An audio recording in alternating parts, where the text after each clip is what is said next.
Hey, what it is, what it ain't, this your boy Lil Duwatt, and you are now tuned in to the Mercenary Podcast. What's going on, y'all? This is now episode 1, 2, 3, 4, 5, 6, 7, 8. We on episode 8. Yes, episode 8. Been a couple days. Couple things been going on over the weekend. A lot of things that happened on the weekend. Well, I was supposed to go live. I was supposed to record yesterday and make a podcast, but I had to go to. I work all day, and majority of the day, and I ain't gonna lie to y'all, I was tired as fuck. I ain't had no energy in me to be able to give y'all the energy that I need to be on a podcast, to podcast and give y'all the best of me. I feel a little bit better today, but I'm still tired because I got worked hard today, but I ain't worked as many hours, so it's all good. I was pissed off today, but I'm good right now. But before I start this podcast, let me give a shout out. As always, let me give a shout out to my sponsor, your sponsor, our sponsor, God. Because without him, none of this would be possible. I wouldn't be here, you wouldn't be here, and we wouldn't be able to do this. So big shout out to the big God, always and forever. I always got to start it in every podcast with a big shout out to God, because he definitely makes a way and get us through. He gets us through every single day. Now, with that being said, episode 8, baby. We back. We live. I got a lot of things to talk about. We got a lot of topics, a lot of different things that done happened over the weekend. Before we get into those topics, let me, as usual, as always, I'm always, okay. Since I've been doing this, y'all see me smoke. But as usual, every episode, even until further notice, is 420 friendly, and I'm always, I gotta smoke, I gotta have my trees, I gotta ease my mind, I gotta relax so we can relax together. And if you smoke, great, spark up one with me, spark up one with me, and we can smoke together and we talk this shit and chill and have fun, whatever, you know what I'm saying. Point is, if you smoke, that's great. It's a way of life, it's peaceful, you know what I'm saying. If you don't smoke, that's good too. I don't encourage nobody underage to smoke. Go to school, get your lessons, respect your parents, respect your elders, and you'll be all right. Don't smoke. You don't have to smoke. Don't smoke. Don't be like me. Even though I didn't really smoke like that. I smoked in high school. I'm not gonna lie, I smoked in high school, but I wasn't no heavy smoker. I didn't even know how to roll. But that's neither here or there. I ain't forcing nobody to smoke. Just because you see me smoke don't mean I'm gonna force anybody of underage to smoke. What I do on this podcast has absolutely no bearing on what the next person got going on, and ain't got nothing to do with me. Now, with that being said, to all my 420 smokers, to all of my people, let's get into it. First, but before we get into these topics, as usual, I want to start with a mental health check. Like I do every podcast, I want to do a mental health check. I always got to give a mental health check on myself, and for to basically, I've been doing this for a minute. Anybody that's been watching knows that when I do mental health checks, so a lot more people need therapy. A lot more people need to talk and be able to vent and have somebody to vent to, and that's a part of the reason why I made this podcast. And because mental health is very important to me. I don't know if y'all can see it right now. Hold on. I got a rubber band I got from Mental Health Month last month. It's got green heart and stuff on it, and you see so for mental health awareness. So I'm really big on mental health, very big on mental health, because I wasn't on that. But fortunately, I've been blessed to be around some good people in my life that have actually saw the value in me, saw the best in me to keep me, afloat even when I wasn't trying to be the best version of myself, or if I was, when I was trying to be the best version of myself, I wasn't putting full effort into it and wasn't trying to actively, get my mental health checked, because I didn't realize how important that is. And I just thought I could just thug this shit out, and guess what? Thugging this shit out don't work for every situation, especially not with your mental health, man. It's always good to talk to people, and when you know you can't talk to anybody, you can always talk to God as well. Always, most important. But I advise anybody to go get therapy, seek mental health, man. It's never too late. You're never too young, never too old. I'm doing okay. Last couple of days, my mood kind of been a little bit up and down, man. I've been kind of frustrated with certain things here and there. It's nothing major. It's not really major, really. I don't really be having it's like I'm stuttering because it's like I want to get out what I have so much stuff on my mind at one time. I get to rambling and trying to figure out what I want to say. But so excuse me, you're gonna see me ramble at points in this podcast and stutter and whatever. But I'm okay. My mood is, like I was saying, my mood has been up and down. For the most part, I've actually been pretty alright. I've been cool. But I have my days like anybody else. I'm only human. I'm still learning. I'm still learning to deal with my emotions. I'm still learning to deal with the thoughts of, like, I be alone a lot. I deal with a lot of, I want to say, I haven't been diagnosed with it officially, but I kind of deal with depression every now and then because I be on and off with it. That's how I know I got mental health issues sometimes, because I get depressed out of nowhere and and really I overthink a lot too, so that really kind of caused my depression a lot of times. But thank God, I'm aware of it, and I can usually, what I'm saying, kind of cope. I guess that's the word I want to use. I can kind of cope with it, and it doesn't really affect me. I just know, okay, yeah, it's me. I'm tripping. It's just I get myself out of my head. But yeah, that's really been what's been making me.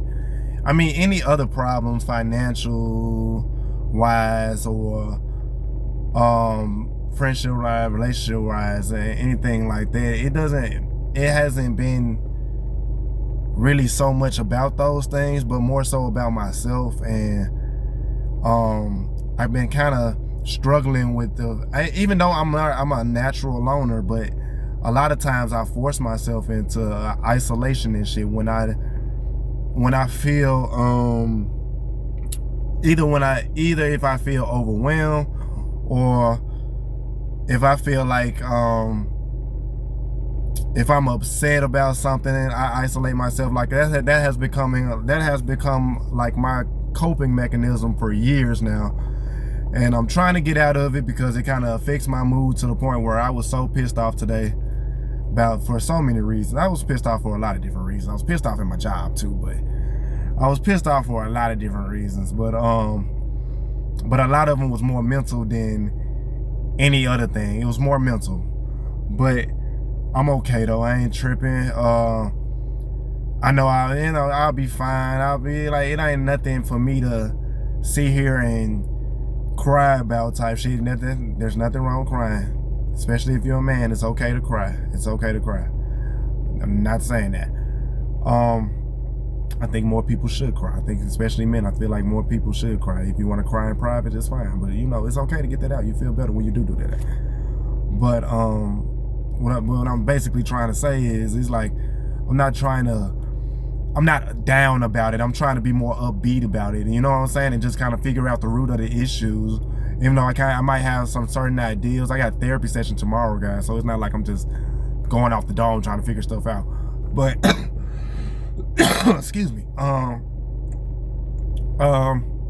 Yeah, it's not like I'm just coming out the dome and trying to figure stuff out. I'm actually figuring stuff out, but I'm working with somebody currently now to in therapy to help with my because I have attachment issues as well, which probably is the reason why I have loneliness. Is probably why I have isolation problems and stuff like that.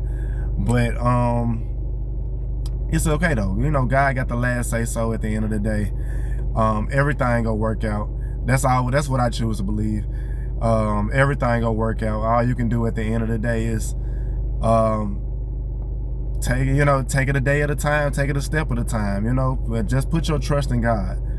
Put your trust in God, put your faith in God, stay focused, keep your head on a swivel and keep your heart open. You know what I'm saying? As long as you do those things, and as long as, for speaking for myself specifically, I feel like as long as I can do those things, I'll be okay. I'll be okay. Life is what it is. Life is gonna happen. Life is life, and like life be life, and that's just what it is. You just gotta learn to roll with the punches with that type of stuff. But I'm fine though. I'll be okay. And if there's anybody that feels like me, please let me know. Don't be scared to leave comments and let me know what you're going through mentally and stuff like that. I'm always open to talk. At the end of this, I'm gonna drop my Instagram, and matter of fact, my Instagram, I'll drop it right now. My Instagram is The Real Duwatt, THE_real REAL. I almost spoke the real _ Duwatt DUWATT. Yeah, DUWATT. The Real Duwatt. _real _Duwatt. And if you want to send me a friend request on Facebook, just put in Darius Duwatt, DARIUS, Duwatt, DUWATT. And those are the platforms I'm on. I'm also on TikTok as well as Lil Duwatt, LILDUWATT. So whatever platform you're on and whatever platform you want to reach out to me is fine. I'm always here. I'm always open for anybody who watches. Because this podcast isn't specifically for me. It's for you. You know what I'm saying? So if any way, shape, or form I feel I can help somebody, that's more than enough for me. Because I feel like it's not just me helping you. I feel like you're helping me, because I get to actually hear other people's perspective on life and their mental health challenges and how they overcome it. So that type of stuff really inspires me. It really do. So yeah, just keep pushing, keep God in your head, keep God in your heart, excuse me. And just stay focused and everything will work out. And with that being said, that is the mental health check for today. Like I said, if you have anything you want to talk to me about exclusively, just hit me up on my social medias, and we can get stuff to it. We can work something out. And we could talk. I'm always available. And I feel like it just benefits when you are able to talk and work through things. I really do. Like, I'm seeing it for myself. Now, let's get into these topics, because it's a lot that's been going on in sports, obviously, and in entertainment. But the first topic of the day, the NBA Finals, has concluded, like I have been talking about on the last few podcasts. It is the Indiana Pacers versus the Oklahoma City Thunder. Game 7. I was praying for a Game 7. I was hoping for a Game 7. I wasn't sure because Tyrese Halliburton had a strained calf back in Game 5, and I was like, oh, this might be the end. But he pulled it out in Game 6, put on a show, and then in the Game 7, it looked like it was going to be a classic, but unfortunately, Tyrese Halliburton started off hitting his 3 out of his first 4 shots, looking like he was going to have a special night. Tried to make a run to the basket, and boom, it's official.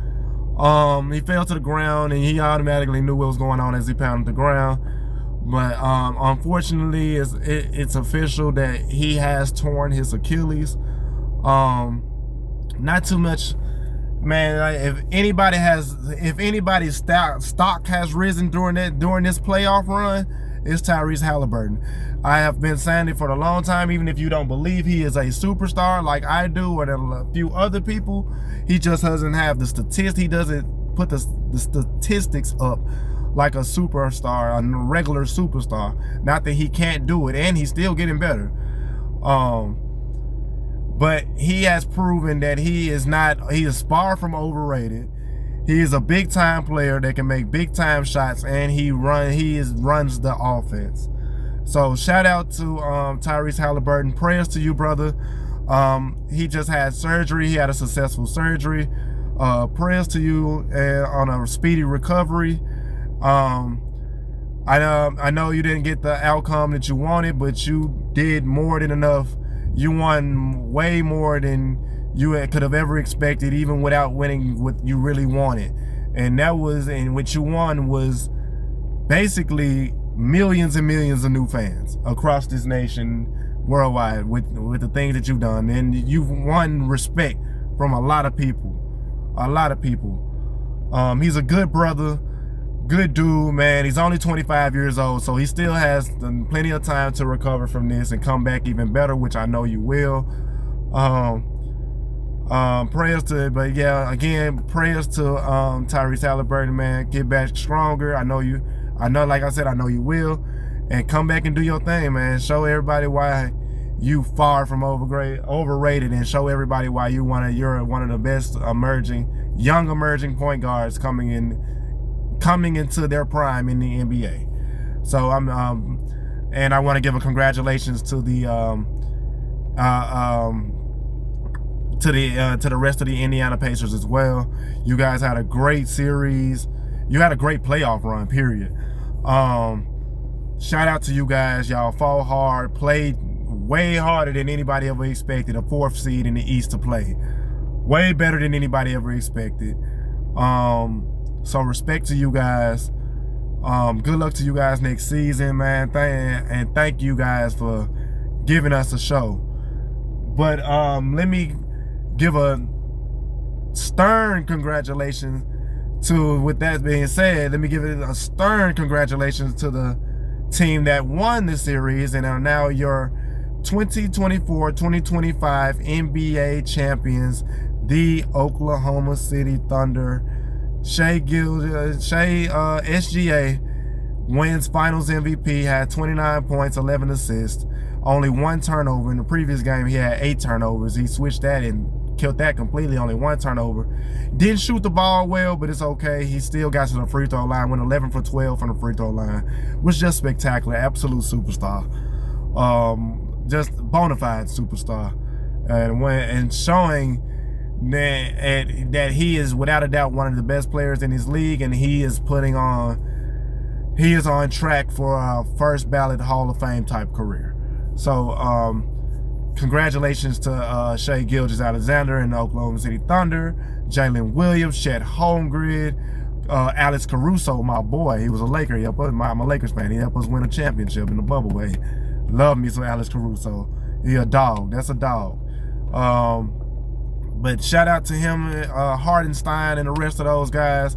You guys, from beginning to end, from start to finish, have been the best team in the NBA. 68 wins, all in a regular season, all the way through the playoffs. You win 84-18. That was just incredible.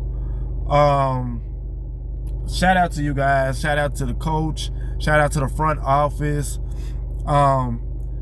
Especially the front office, because I'm sorry, I'm trying to think. I don't want to say his name wrong, but Sam Presti, the general manager of the Oklahoma City Thunder, or the president of basketball operations. It's one of it. It's one of them. I think he's the president of basketball operations. But Sam Presti, man, this was great for him. It's great to see him do this. He's been the brains behind a lot of those really, really good Oklahoma City team that was just this close to winning, but not quite good enough, because there was another team, Big Three, and LeBron and Dwayne Wade and Chris Bosh, and that was standing in their way, or it was a San Antonio Spurs team that was in their way with more Hall of Famers. But he has been an absolute one of the best executives since he became an executive with the Oklahoma City Thunder back in 2007, 2008, has been incredible. It feels good to finally see them make it over the hump. Feels good for him to finally get that monkey off his back, because he has done everything right. When he needed to retool, he retooled. When he needed to rebuild, he rebuilt, and it was never a long rebuild. It was a season, or there was like a couple seasons where they had a couple seasons ago, they went from 20 wins, and then a couple seasons later, you doubled that into 60. So that's crazy. Just shows that the scouting that he has to get these guys to trade for Shai Gilgeous-Alexander and that Paul George trade, which pretty much set up the ripple effect for this finals on both sides. To get to scout Jalen Williams and see what the potential that he had that nobody else saw, to get Chet Holmgren, even though nobody thought that you guys were going to be even in there to get Chet Holmgren in number 2, and to get the key free agents that you guys did. So shout out to Sam Presti, shout out to the Oklahoma City Thunder. I do think that they're a great basketball team. They got a long way to go before I can consider them a dynasty, but they do have a hell of a head start to get there. If they win back-to-back, then we can start having that dynasty type of conversations. But right now, I wouldn't consider them a dynasty.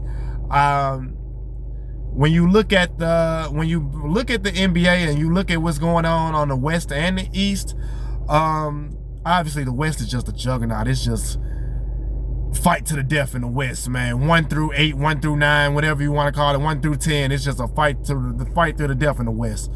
The Eastern Conference is going to be a little murky next year, with Jason Tatum getting hurt and tearing his Achilles as well earlier this postseason against the Pacers, ironically enough. And when you look at Damian Lillard tearing his ACL with the Bucks, you don't know what the Bucks are going to look like. You don't know if Giannis is going to stay there. You look at the Knicks, they don't have a head coach. That head coach situation is just an absolute mess. Now, how do you fire a head coach and don't know who your replacement is going to be? Have no idea. That's just insane. But they're still a good basketball team. I wish that they would have been all in on Kevin Durant. Which, by the way, we're going to get into Kevin Durant a little bit later. There's a lot. But yeah, when you look at the landscape of the NBA, as of right now, I do have the Thunder as the clear-cut favorites. Depending on the moves that the Denver Nuggets and Nikola Jokic, who I still believe, with all due respect to Shai, I still believe Nikola Jokic is the best player in the world right now. He averaged a triple-double this year, and he basically carried that team on his back, and through injuries, not he was injured, but through the injuries that they had on the team and the lack of depth, he was able to average a triple-double and get them into a top 5, top 4 seed. So that's why I believe that. I think that the Nuggets might be a bigger threat. The Lakers might be better. They got Luka Doncic, LeBron James coming back for another year. The Clippers are the Clippers. I believe the Clippers are going to be a good team. I think the Clippers are a good team, but until they can prove, and James Harden specifically can prove, that he can perform how he does in the regular season and in the playoffs, I can't really believe in them in the play yet. But I do believe they're going to be a good team next year. And the Minnesota Timberwolves, Anthony Edwards you expect him to take another jump. My Leo brother, man, I got so much respect for Anthony Edwards and the player that he's becoming. He's so young. He's only 23 years old. And if they can retool a little bit around him, I think they'll be able to make some noise. The Western Conference is going to be something to watch, man. It's going to be something. The Spurs may be sneaky, a little bit better team than we think. Victor Wembanyama's going to come back healthy. I expect Victor Wembanyama, I hope he does, but I expect him to make a huge jump next year, and I want to see Victor Wembanyama in MVP caliber form going into his third season. I really want to see that version of Victor Wembanyama. I think he has that type of ceiling. I think he's going to be the eventual best player in the world for a long time someday in the next couple years. It's coming sooner rather than later. The West is just going to be hard. I think the Oklahoma City Thunder they're going to have a tougher time in the West than they're going to have in the East. This is a crazy stat that I just found out today that I could not believe this, but the Oklahoma City Thunder only had one loss against Eastern Conference teams all season, up into the finals. They only had one loss in the regular season, one loss to Eastern Conference teams. So basically, you keep this team healthy and you keep this team together, anybody in the East ain't really a threat to the Thunder, basically. But I did have the Thunder winning in 7. I'm glad. I knew this. I was hoping this series went 7. I'm happy that they did. I'm happy that it did go 7. I don't like the injury to Halliburton, and I thought that Halliburton was going to get ready to put on the show. But at the end of the day, I'm still happy we had a game 7. And my prediction was right that the Thunder would win in 7, and they did win in 7. I think they're going to be favorites to win next year again because of how murky the East looks.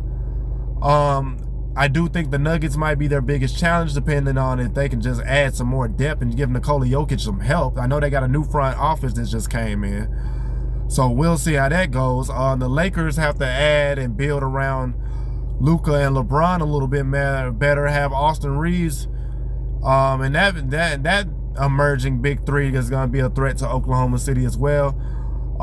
I think the Lakers have only one real issue to me, and that's their size. They have got to figure out a way to fix that size and get them a big man. And I also think, but if they can do that and they can get them a couple of bigs in there, not just no jabronis off the street, but a couple actual valuable bigs that can not only give you minutes but give you blocks, rebounds, and hustle, I think the Lakers are going to be a threat to the Oklahoma City Thunder next year. I'm not just saying it as a Lakers fan. I really do. But with that being said, speaking of NBA news, excuse me, let's move on to the next topic. I know y'all thinking like, damn, man, I'm like 30 minutes to the podcast, barely smoke. But I told you I had a lot that I had to talk about.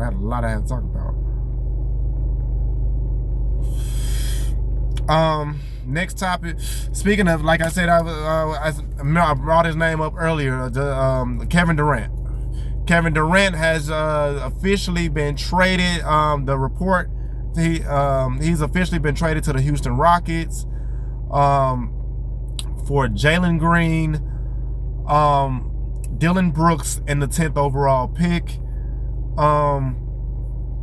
The trade was first reported by Shams. I'm sorry if I say your last name wrong, Shams, but Carnia. I'm sorry, Shams Carnia. I'm sorry if I say your name wrong, but it broke on ESPN. Shams broke it first on ESPN earlier Sunday, and Kevin Durant was at the Fanatics Fest when it spoke about it, how his excitement for it. And I honestly believe that the Rockets are going to be a top 3, top 4 seed in the West next year. I do believe they're going to be a team in the West that's going to be a threat. I didn't mention them earlier, but that's kind of a purpose. Fuck it. I did it on purpose because I knew I was going to get to the next topic. But I do expect the Rockets to be a threat in the West next year, a threat in the league, period. It's an interesting trade, though, because I do think this might be the best team that Kevin Durant has been on in a couple of years since the big three of James Harden and Kyrie Irving, when they were fully healthy and in the early stages of the middle of their prime, early stages of their prime. I do think that it had, even though they don't have 2 caliber players like that on Houston, I do think that team is going to be a little deeper. I say this is interesting because while I do think they're going to be a good team, a lot is dependent on that because they are such a young team. They're even younger than the Oklahoma City Thunder, who just won a chip. Oklahoma City, if I'm not mistaken, they have an average age. I think their average age is about 26, 27 years old for the people on their team. So majority of their players are under 29 on the Oklahoma City Thunder. And the Rockets are even younger.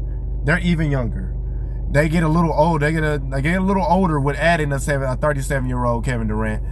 But while I say it's interesting, it's not so much that I don't believe in Kevin Durant or anything like that, because I think Kevin Durant is the Slim Reaper. Kevin Durant is going to get you buckets. Kevin Durant is easy money sniper.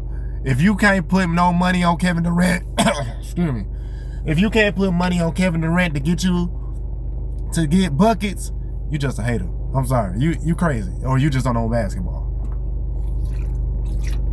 Excuse me. I have to drink this Arizona, man. I was a little thirsty. Throat got a little dry. Kevin Durant is an all-time great. Kevin Durant is a first ballot Hall of Famer. He's a future first ballot Hall of Famer. 2-time Finals MVP, 2-time champion, regular season MVP. So the list goes on. Olympian. You all know about Kevin Durant. You know his name. Like you said years ago, you know his name. It's not really so much about. What's interesting to me about this is not so much about Kevin Durant the player, because I know what Kevin Durant the player is going to give. As long as he can lace up his shoes, I know what he's going to give. Offensively and defensively, he's always been underrated to me on defense. He's a two-way player, and has been a two-way player for a long time. I called him the best player in the world when he was at Golden State, because at that time he was elite offensively and defensively. But he kind of took a little dip on defense, but not that much of a dip. But he took a dip, not to the point where he was. Obviously, he's not putting as much effort because he's getting a little older and he wants to save it. But he's still just as elite on offense, and he's still Kevin Durant. I'm interested to see how this is going to work, because while I do think they're a deep team, I think they're a good team. I think Ime Udoka is a hell of a head coach. I think he's a good coach. He's a champion as well. I want to see how this is a really young team. They're even younger than the Oklahoma City Thunder. I want to see how Kevin Durant adjusts to that, because throughout his career, his leadership style has always been to lead by example. He's never been the type of guy to be a vocal leader. And when you make this trade, and this was a team that he asked for, and which makes sense. I'm not saying that this was a bad trade by any means. I just think it's going to be interesting because his leadership style, when he's accustomed to, I'm not sure that's going to work for this Houston Rocket team. Let me explain. I don't think Kevin Durant is the type of guy. He's a laid back, real cool guy. But he's always going to be the best player on your team. But he's never been the most vocal leader. Kind of like a Kawhi Leonard almost, to a degree. Kawhi Leonard is just an absolute mute at times, though. I think he's even more silent than KD. But KD just goes about his business and playing basketball, and you know what KD's going to bring. I think for this team to go take that extra step, I think Kevin Durant is going to have to show me, even at 37 years old, that he can be a vocal leader on this team, because he's not only the best player on this team, he's the elder statesman on this team at 37. He's the oldest guy on this team. So they're going to be looking to him for leadership. And that goes far beyond how many points you score and stuff like that. You got to get on these guys' ass when you need to get on their ass. And if they're not playing up to the degree that they're not playing on, I just don't want Kevin Durant to kind of shrug his shoulders and just kind of be like, well, I'm going to do my part. They're not going to do theirs, and complain about it, but not really do anything about it. Like, that's what I don't want to see. I'm not saying that's what Kevin Durant does, but I don't want to see that from Kevin Durant. I want to see a vocal Kevin Durant, because I believe that's what I believe this is what that team needs. It's not just the fact that they need his talent, but I think they're gonna need a little bit more from him. I think they're gonna need Kevin Durant to step up and be the leader of this team. Speak to this team. He's got to be the guy in the locker room that gets everybody, hey, we getting up at 5 o'clock in the morning to go to the gym. We finna go get some extra sessions in. We gotta go run some scrimmages. Hey, let's chill out. Let's go watch some film. You know, kind of get these young guys under his wing a little bit. Take the young guys under his wing. So even though they are a really talented team, they're really young. They're really, really young, and that's why it's interesting, because why that's their upside. I believe is huge. That the very thing that I believe is their strength could also be their weakness, and that is their youth combined with an older Kevin Durant. Now, I believe Kevin Durant is going to be healthy. I know he hasn't always been, particularly in the last couple of years, been able to stay healthy for a full season, but he's usually ready to go by playoff time, usually. And Kevin Durant doesn't just always miss a whole lot of time either. He gets just a lot of knick-knack injuries where he has to miss a few games here and there. So I'm not really concerned about KD on that level. I just want to see how they are going to perform when it comes to his leadership, and I just want to see how they go. They're going to be a really interesting team to me next year, maybe the most interesting team to me in the West next year.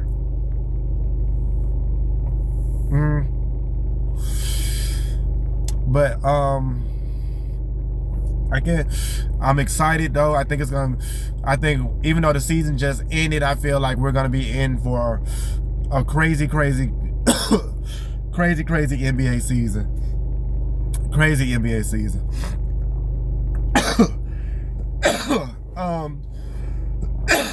As you can see, that weed it's starting to get to me. Speaking of the NBA, because I want to get into another topic on the NBA. I know I'm not gonna just stick to the NBA, but there's a lot of stuff that's been going on in the NBA. But real fast, I want to talk about the Giannis Antetokounmpo situation in Milwaukee. And I know that's basically everybody has been talking about this situation.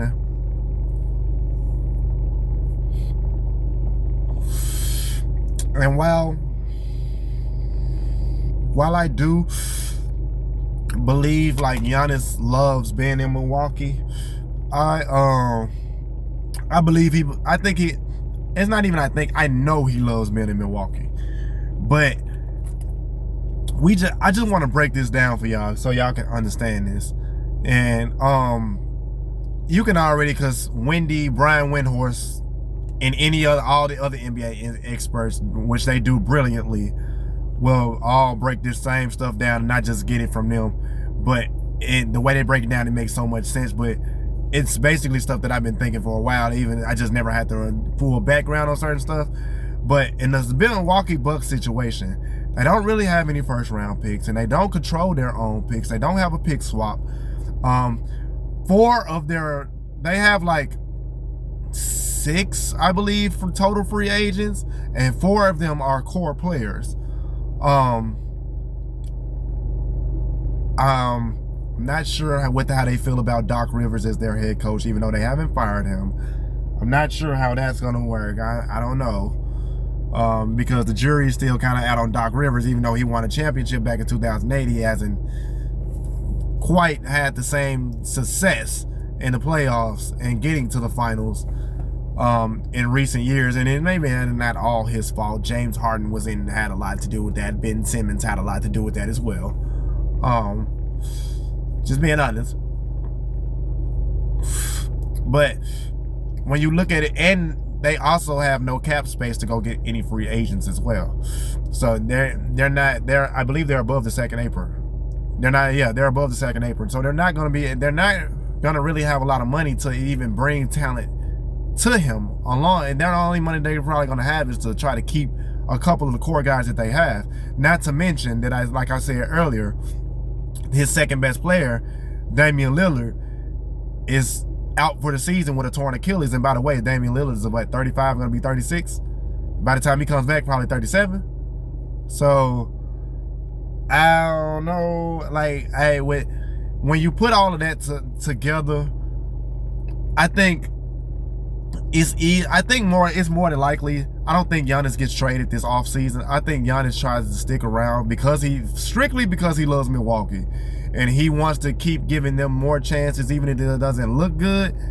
He's going to give them a chance to show them that they can at least have a chance to compete, because that's basically the only thing that's saving Milwaukee right now is the Jason Tatum injury, the Tyrese Halliburton injury, and the Damian. Well, I ain't gonna say that. It's got the Damian Lillard injury, but the Tyrese Halliburton injury and the Jason Tatum injury. That's basically the only thing that's even keeping them afloat. And in my opinion, I would love for Giannis to go to New York and play with Jalen Brunson.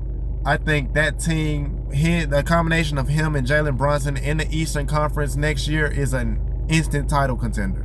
I really do. Depending on the pieces the Knicks will have to give up. It's going to be Karl Anthony Towns and maybe an OG Anunoby because of his contract. Even though I would love for them to try to keep OG Anunoby on that team. Probably some guys like that. And maybe, unfortunately, the Knicks don't have a lot of first round picks because they traded majority of their first round picks for Mikal Bridges. So, you know what I'm saying? So that I would like to see him go to New York, but I'm not sure how likely. I know Giannis said that's his favorite place to play. Dead ass. Go look that up. He actually said that. Giannis actually has been on record as saying it. Madison Square Garden, New York City, is his favorite place to play. So I can see that. I think that'll be big. I think it'd be big for the city of New York. I think it'd be big for the NBA. But more importantly, I think it'd be big for Giannis. I think that's something he deserves to. He's already a champion. He's already a two-time MVP. He's still in his prime. I think he's done enough already so fast at a young age, at 30 years old, that he can still go out and I feel like go do the things that he wants to do. He really fulfilled his obligations, and I don't see a path. And I'm just being honest. Excuse me, y'all. I don't see a pathway for the Milwaukee Bucks to be a contender, even in a weak East next year, and that's saying a lot because I think Orlando has gotten better with the Desmond Bane, adding Desmond Bane from Memphis. Memphis, by the way, is just, I don't know what the hell's going on in Memphis right now, but they're going to get railroaded in the West if they don't figure some things out. Seriously. And that's my hometown team. That's just, I hate to see that. But Orlando is going to get better. Miami is kind of Miami, but they have Eric Spoelstra, and he's going to always be Eric Spoelstra and one of the best head coaches in the league. He's going to always know how to maximize whatever roster that's given to him, for better or for worse. Obviously, you have the Pacers, even with Tyrese Halliburton injury. I think they still will be a good team. The Celtics have some turnover. They just traded Drew Holiday to the Portland Trail Blazers the other day. Or was that today? Yesterday or today? It was one of them, I'm sorry. But they just recently traded Drew Holiday to the Portland Trail Blazers, which is kind of funny because didn't he get traded from Milwaukee to the Trail Blazers last year? I think he did. I don't know. But I believe he did. Which is crazy, get traded to the same team. It's like, damn, I can't get out of Portland. Shout out to Portland though.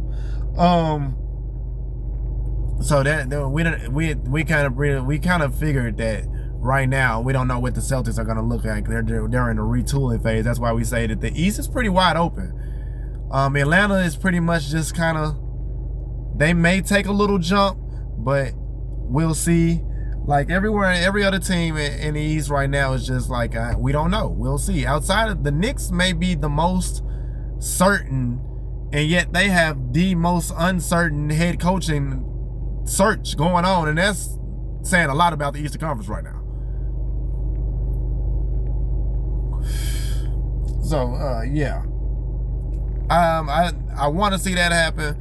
I would love to see that happen, man. Or I'd see him get traded to the Clippers for James Harden or something like that, because this is Kawhi and Giannis would be pretty awesome as well. I think that'll be cool. I think that'll make the West a lot better too. Like, I think the West just be, I don't know why, I just want the West to just be like the fucking Justice League for some reason. I don't know why, but I think those would be some good destinations. But really, New York, I think, is the prime destination for him to stay anywhere in the East. Even if he were to go to Miami, I wouldn't like it as much as him going to New York. Even while playing with him and Bam Adebayo, I'm not sure how the spacing is going to work on that floor, on the court with him and Bam Adebayo. Tyler Hero is a good player, but Tyler Hero is not a superstar. Sometimes he's a star, but he's not always consistently a star. He's a good player and a good 3-point shooter. And Bam Adebayo is, I would say Bam Adebayo is a star, I guess, because he's good at his role. You know you're gonna get a double-double from Bam Adebayo, but he's not a guy that's gonna get you 25 and 15. You know what I'm saying? Unless it's on a good night. So I wouldn't like that trade for Giannis. I really wouldn't. Outside of him playing with Eric Spoelstra. That's just my feeling on it. But yeah. In other news,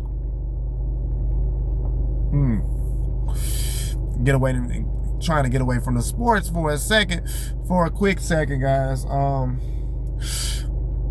Kind of talk about something that I kind of seen the other day online, and it was a topic between Jim Jones and Shannon Sharp, and the discussion was Jim Jones basically trying to say that he's more relevant in today's culture as far as the kids that's growing up today than Nas. Now, I'm gonna stop it right there, because it's two different perspectives on this. The Jim Jones perspective, and a lot of people are probably gonna go against me for this, but he's not wrong. Hey, if you're looking at hits and who had the more recent hits, and a song you might hear on 2K, a song that might pop up in a club somewhere out of town every now and then, and you hear bowling, no lie, yeah, and you know this bowling. I'm pretty sure the new generation, this Gen Z, will probably know Jim Jones before they know Nas. And I do think he's correct on that.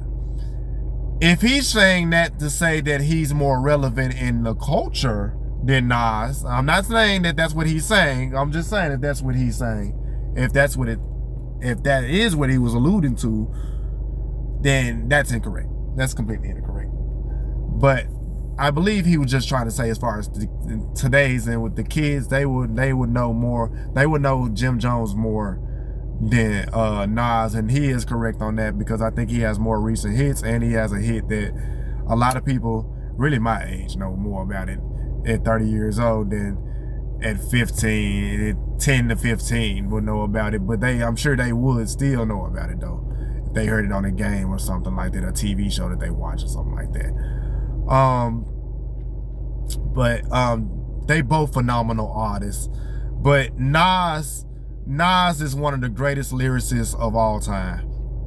And this is coming from a guy that I wasn't hip to Nas or how good that Nas really was until I actually heard Nas rap and listened to his song and listened to his songs and was like, this nigga's a poet. He's a poet. He's an actual lyricist. Like, and on top of that, he had not just saying that just to say that, but as far as, let me just separate this right now before I go any further. Nas in his time was coming out in like the early 80s, and like to Jim Jones' point, Nas was coming out in the early 80s, 90s, you know, and still kind of falling back in the early, falling back off rap in the early 2000s. Really from the mid 90s to the early 2000s was kind of falling off of it a little bit. Not to say he was falling off. I mean, Nas was just like, I don't really need this shit. Because he has a lot of number ones. Jim Jones has no number ones. Not disrespectful. I'm just stating the facts. He has more entries in the top 10. And when you're talking about just an overall catalog, his catalog is just way bigger than Jim Jones. But to Jim Jones' point, Jim Jones would be known more. It's for the simple fact that his music is more recent, his hits are more recent, and Nas, a lot of people wouldn't even know, a lot of kids probably don't even know who the fuck Nas is. And they probably only heard him one time on the song with Jay-Z, with him and Jay-Z and DJ Khaled on the album they dropped a couple years ago. Or the DJ Khaled album, I think it was on the God Did album. So a lot of people are not gonna really, a lot of kids not gonna know Nas. So to Jim Jones' point, he's right. He's absolutely right. But he's not a better rapper. He's not a better rapper. So that's why I say it's two perspectives or a better artist, because statistically, lyrically, Nas is better, and statistically, Nas is better. That's just honest. That's just what it is. That's just what it is. But if you, for the culture right now, if you ever remember, if you say who they know who Jim Jones is, yeah, and he'd be on a TV show and shit. So he had his own TV show for a point in time. So a lot of people would know Jim Jones more than who Nas is. And plus, Nas is kind of more laid. Like, Nas is kind of like, he don't really do social media and stuff like that anyway. So, and he was coming out in the 80s, like come on, bro. Like, not to say like he washed up or anything, because Nas is legendary. He's one of the top MCs of all time. Of all time. I just thought that was an interesting discussion, an interesting debate, because they were so heated about it. But I don't think he was trying to say that he was better than Nas or anything like that. At least I hope that's not what he did. I have to go look at it a little bit further and look at the interview a little bit and see if that's what he was trying to say. But I didn't get that impression of what that's what he was trying to say. Maybe I missed something, but I don't think that's what he was trying to say. That's what he was trying to allude to. But yeah, I had to go and get that out. Shout out to Nas, shout out to Jim Jones. You guys are pioneers. Either way it go, you guys are pioneers. You guys represent New York, the birthplace of hip hop, to the fullest and the best way. And for artists like me, you guys paved the way for me. So I respect those guys always. Always hope to meet them one day. Those are two good brothers. In other entertainment news, and speaking of another New Yorker, Cardi B is finally dropping her sophomore album. I believe the official date, I might be wrong. I think the official date is September the 13th, I've seen. I believe that's what it is. And I'm just gonna be honest, I'm excited for it. I'm a Cardi B fan. I'm gonna keep it 100. I'm a Cardi B fan. I fuck with Cardi B. I don't like the fact that, I get that Cardi B getting her money. She wanted to start a family, and she basically was all over everybody's songs for the last few years, doing some of the biggest features, and she had some of the biggest singles. But I have been saying it for a while, like, we need a Cardi B album. They're like, you did your thing on that album. I thought that she was gonna double back with that and come right back and just, I thought she was gonna keep coming back with the albums and shit like that. She didn't. And the fact is, it's been 5 years and we had to wait for it.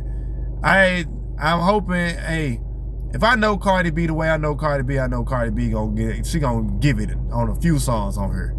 Cardi B, my body, she hard. She hard. Well, she hard. And this is one of the albums that I'm legit excited for. Now, like, it's she's just a dope rapper. Like, I'm a big fan of Cardi B. I've been a big fan of Cardi B since I first heard her Bodak Yellow, Red Bars and shit like that. Like, she dope, man. I like her more for her music than when she was on Love and Hip Hop and shit like that. Like, Not to say that there was nothing wrong with her with no Love and Hip Hop, but like, I just think she that dope of an artist. And she's that good. She's that good. I'm excited. We're gonna see. I'm not sure what the official track list is gonna look like, or how many songs on it, or anything on it. I'm gonna look into it a little bit more, and we're gonna find out. And I'm gonna see what the name of it is, because I don't think she disclosed the name. She probably did, but I don't think I remember. I glanced over it when I've seen it and shit, and but I didn't get the chance to fully see what the album name was called, or I pray I've heard what it was called, and I just don't remember. So excuse me, my apologies for that. But shout out to Cardi B as well. I can't wait for the album. I know it's gonna kill. I know it's gonna go hard. It's been a long time coming. It's been a long time coming.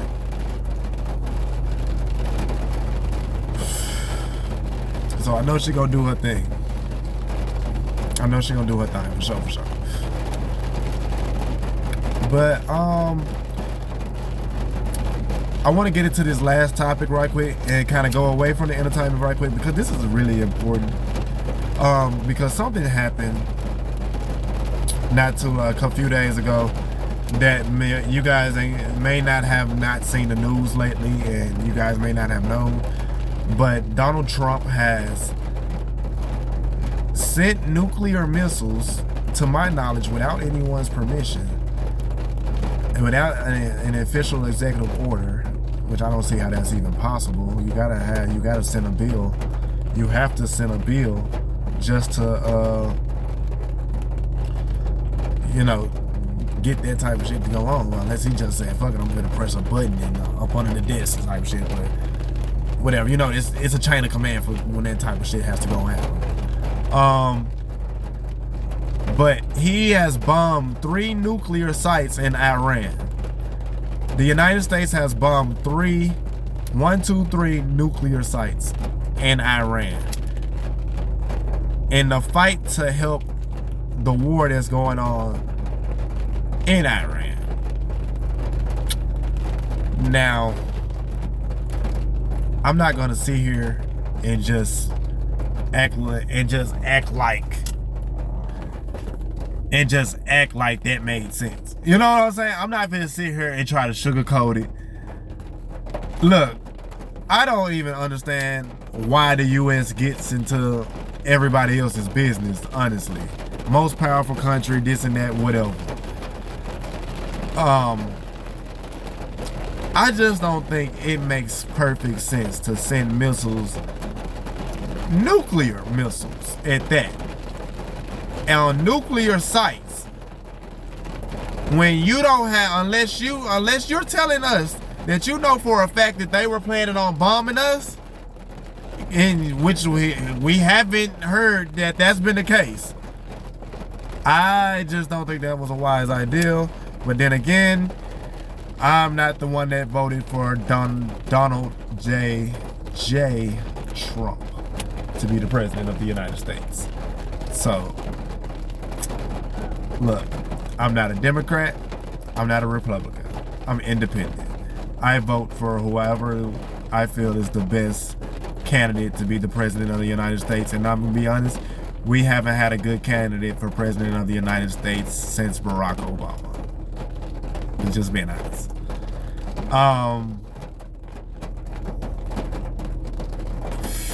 And I'm not just saying that like he's my favorite president or anything like that. It's just he's the only one that I saw the true compassion from in a long time.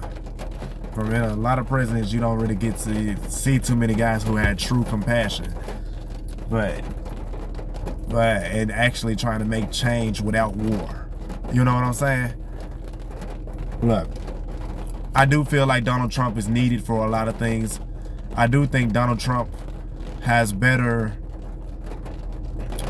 suited to lead this country than Joe Biden, actually, to be honest with you. I just think Joe Biden is just a lot older, and I don't think he has the health and the mental wherewithal to keep leading this country. So, I thought,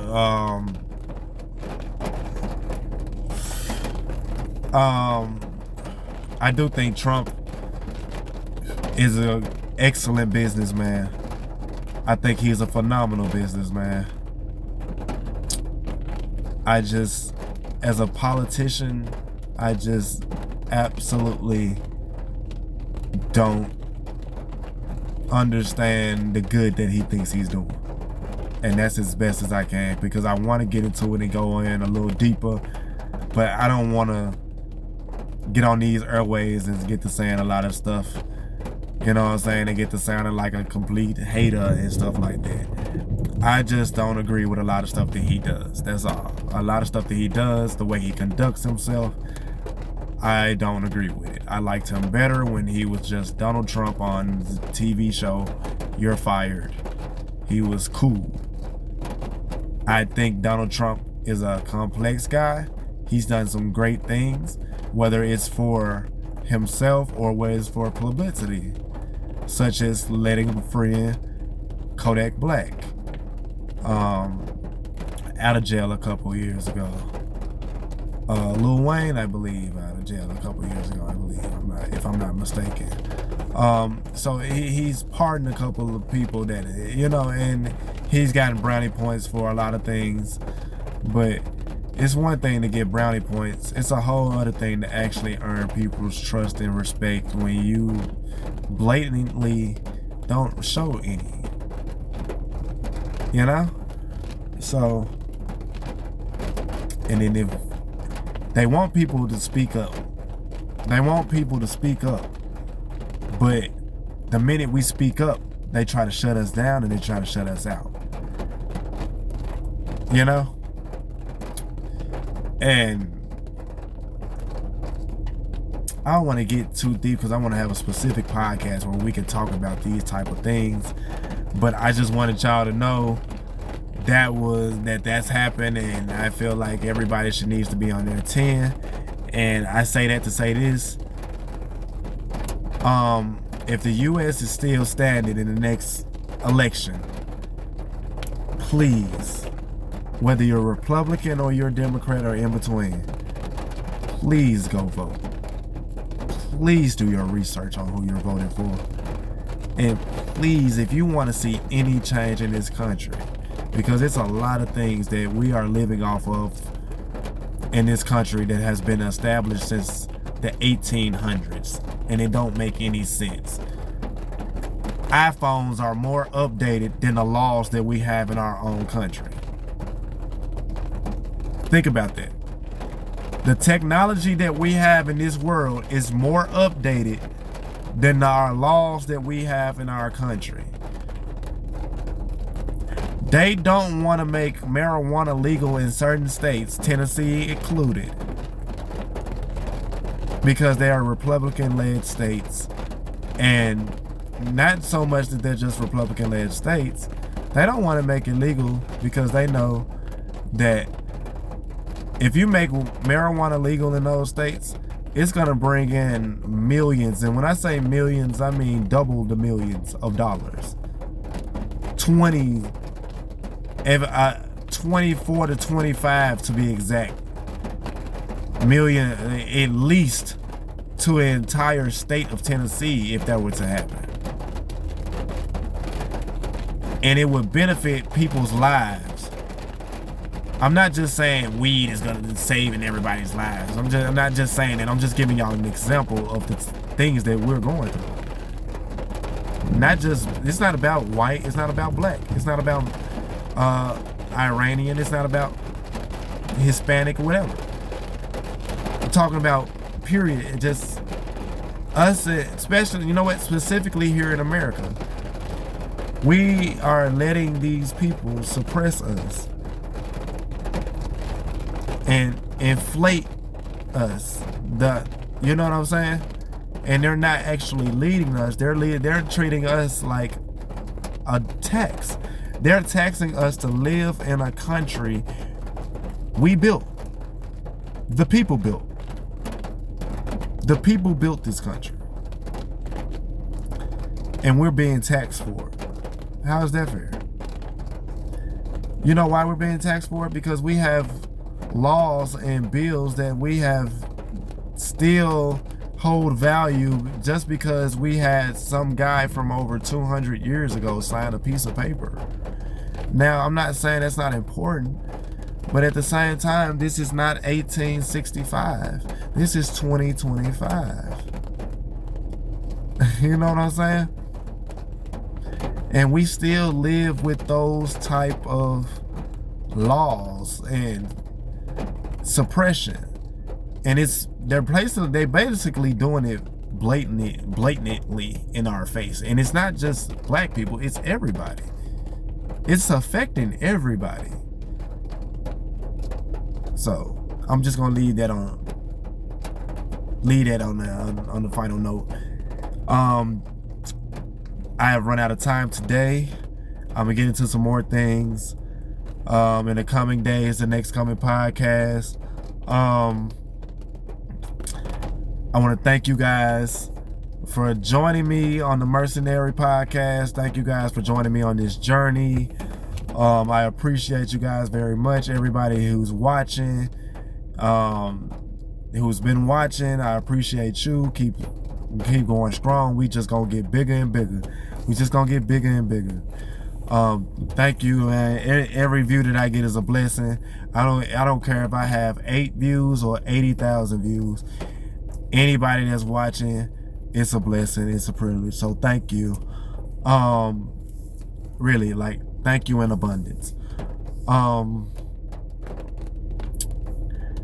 But before I leave, I want to give, I got to start and end every episode the same way. And that's giving a shout out to my sponsor, your sponsor, our sponsor, God. Because without him, none of this would be possible. I would be here. I wouldn't be here, excuse me. You wouldn't be here. And we wouldn't be able to do this, talk about these things, have this type of time with each other. You know what I'm saying? So shout out to the big God always. And stay prayed up, y'all.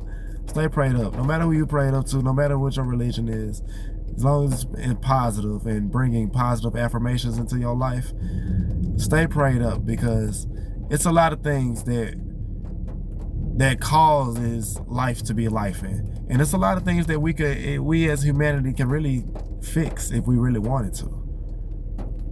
You know what I'm saying? But I'm only one person of 100 million. And I'm not even talking about the whole world, the billions around the world. I'm just talking about just in this country alone, over 500 million people.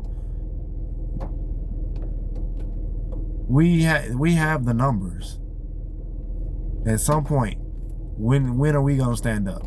We don't need everybody to be together. We just need the right people to be together, to not be scared and take a leap of faith, and say this is not right. But thank you. Again, thank you for joining me. This has been, as you see, I'm kind of high right now, y'all. Thank you for joining me. This has been the Mercenary Podcast. I'm gonna be back with another episode 9. It's hard to believe. I'm getting to episode 9 already. I need to count these episodes, y'all, because I might have lost count. I believe this is episode 8, because I think I just did episode 7. If it's not, I believe this might be episode 7, and then episode 8 is tomorrow.